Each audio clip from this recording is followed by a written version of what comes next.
नमस्कार दोस्तों, आप सभी का हमारे चैनल दुनिया देखो जानो की एक नई वीडियो में हार्दिक स्वागत है।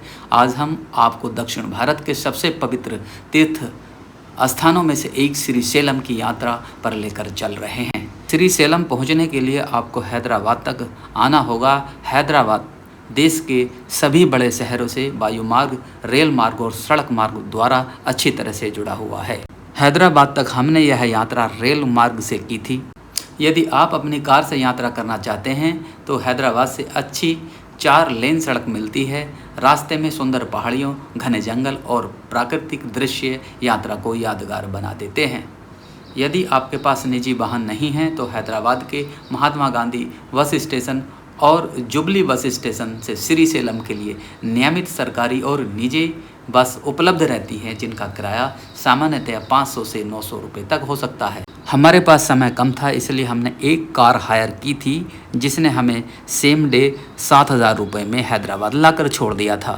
दोस्तों, हैदराबाद भारत के सबसे प्रसिद्ध फूड डेस्टिनेशनों में से एक है। यहाँ आपको हर बजट के होटल, रेस्टोरेंट और ढाबे मिल जाएंगे। श्री सेलम जाते समय भी हमें इडली, डोसा, बड़ा, उपमा, पोंगल और स्वादिष्ट फिल्टर कॉफ़ी आसानी से मिल जाती है। इसके अलावा उत्तर भारतीय थाली, पूड़ी, सब्जी और पराठे मिल जाते हैं। यदि आप लोकल स्वाद का अनुभव करना चाहते हैं तो हैदराबाद की प्रसिद्ध बिरयानी, हलीम यानी कि मौसमी ईरानी चाय और उस्मानिया बिस्कुट भी यहाँ बहुत लोकप्रिय हैं। जैसे जैसे हम आगे बढ़ते हैं, हम नलमाला वन क्षेत्र में प्रवेश करते हैं। यह घना जंगल भारत के सबसे सुंदर वन क्षेत्रों में से एक माना जाता है। नलमाला के घने जंगल का एक बड़ा भाग अमराबाद टाइगर रिजर्व के अंदर आता है। यह टाइगर रिजर्व भारत के सबसे बड़े संरक्षित वन क्षेत्रों में से एक है। यहाँ बंगाल टाइगर, तेंदुआ, भालू, जंगली कुत्ते, सांभर चीतल, नीलगाय, जंगली सुअर और अनेक प्रकार के पक्षी पाए जाते हैं। हालांकि बाघ का दिखना पूरी तरह भाग्य पर निर्भर करता है, क्योंकि वे खुले में बहुत कम ही दिखाई देते हैं। दोस्तों, यदि आप श्री सेलम में 1 या 2 दिन रुकना चाहते हैं तो यहाँ हर बजट के अनुसार रहने की अच्छी व्यवस्था है। मंदिर ट्रस्ट के कई कॉटेज, गेस्ट हाउस और धर्मशालाएं हैं, जहां सामान्य नॉन एसी कमरे उपलब्ध होते हैं, जिनका किराया 300 से 2,000 तक होता है। इसके अलावा श्री सेलम में कई निजी होटल, लॉज और रिजॉर्ट भी हैं। यदि आप परिवार के साथ यात्रा कर रहे हैं तो पहले से ऑनलाइन या फ़ोन पर कमरा बुक कराना ही बेहतर रहेगा। मन में आशा और आस्था लिए हुए हम भगवान मल्लिका अर्जुन की पावन नगरी श्री सेलम में आ चुके हैं। सभी भक्तों को जय भोलेनाथ। श्री सेलम पहुंचने से पहले आपने अपना कमरा तो बुक करा ही लिया होगा। यदि आपने नहीं कराया है तो मंदिर ट्रस्ट के गेस्ट हाउस, धर्मशाला या किसी होटल में कमरा ले लें। यदि आप सीधे मंदिर में जाना चाहते हैं तो मंदिर परिसर के बाहर जूते चप्पल रखने के लिए निर्धारित स्टैंड हैं। जैसे ही मैं श्री सेलम में घुसा तो वहाँ मेरे कुछ मित्र बन गए थे, जिन्होंने वीडियो बनाते समय मेरी काफ़ी हेल्प की थी और उत्साहवर्धन किया था। हम अब आपको भगवान श्री मल्लिकार्जुन ज्योतिर्लिंग की पावन कथा सुनाने जा रहे हैं। एक बार भगवान शिव और माता पार्वती के दोनों पुत्र भगवान गणेश और भगवान कार्तिकेय के बीच यह प्रश्न उठा कि पहले विवाह किसका होगा। भगवान शिव ने कहा, जो पहले पूरे ब्रह्मांड की परिक्रमा करके वापिस आएगा उसी का विवाह पहले होगा। भगवान कार्तिकेय अपने वाहन मोर पर बैठकर ब्रह्मांड की यात्रा के लिए निकल पड़े, लेकिन भगवान गणेश ने अपने माता पिता की 7 बार परिक्रमा की और कहा, मेरे लिए तो मेरे माता पिता ही पूरा संसार हैं। भगवान शिव और माता पार्वती गणेश जी की बुद्धिमत्ता से प्रसन्न हुए और उनका विवाह पहले करा दिया। जब भगवान कार्तिकेय लौटे तो उन्हें इस बात का पता लगा। वो दुखी होकर के क्रौंच पर्वत पर चले गए और वहीं तप करने लगे।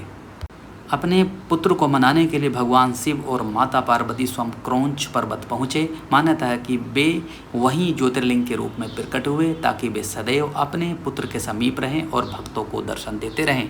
दोस्तों, मल्लिका का अर्थ है माता पार्वती, जिन्हें चमेली के पुष्प भी प्रिय हैं। अर्जुन भगवान शिव का एक नाम है। इस प्रकार मल्लिकार्जुन नाम शिव और शक्ति के दिव्य मिलन का प्रतीक है।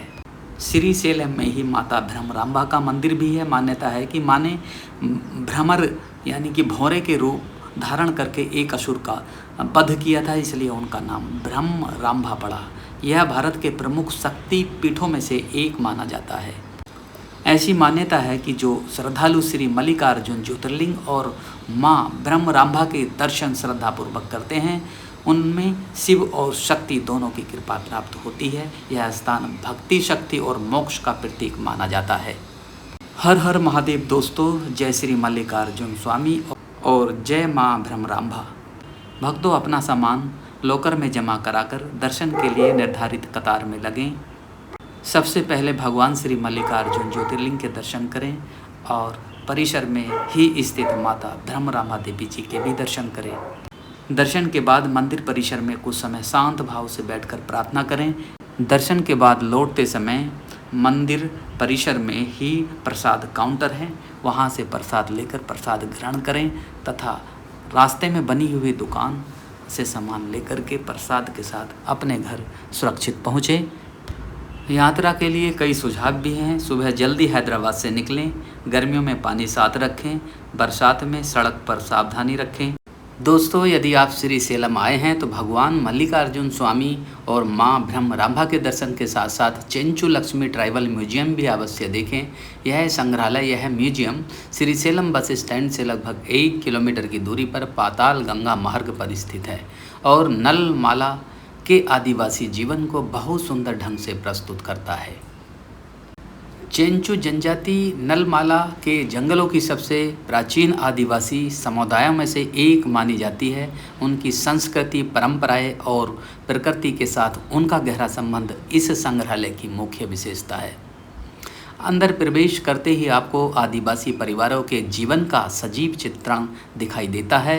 यहाँ जीवन आकार की प्रतिमाओं के माध्यम से दिखाया गया है कि चेंचू लोग जंगल में कैसे रहते थे, शिकार कैसे करते थे, शहद कैसे इकट्ठा करते थे, भोजन कैसे बनाते थे और अपने पारंपरिक त्योहार कैसे मनाते थे। यहाँ प्रमुख वस्तुओं में शामिल है पारंपरिक धनुष बाण, भाले और अन्य शिकार के हथियार, मिट्टी और लकड़ी से बने घरेलू बर्तन, बांस और लकड़ी से बनी उपयोगी वस्तुएं, पारंपरिक वाद्य यंत्र, जनजातीय देवी देवताओं की प्रतिमाएं, आदिवासी झोंपड़ी का वास्तविक मॉडल, चेंचू समुदाय के पहनावे और आभूषण। श्री सेलम की यात्रा दोस्तों तब तक पूरी नहीं मानी जाती जब तक आप साक्षी गणपति के दर्शन नहीं कर लेते। यह मंदिर श्री मल्लिकार्जुन स्वामी मंदिर से 2-3 किलोमीटर की दूरी पर स्थित है और श्री सेलम आने वाले श्रद्धालु यहाँ अवश्य आते हैं। अन्य दर्शनीय स्थानों में श्री सेलम डैम, रोप वे, पाताल गंगा, पंचधारा भी देखने योग्य है।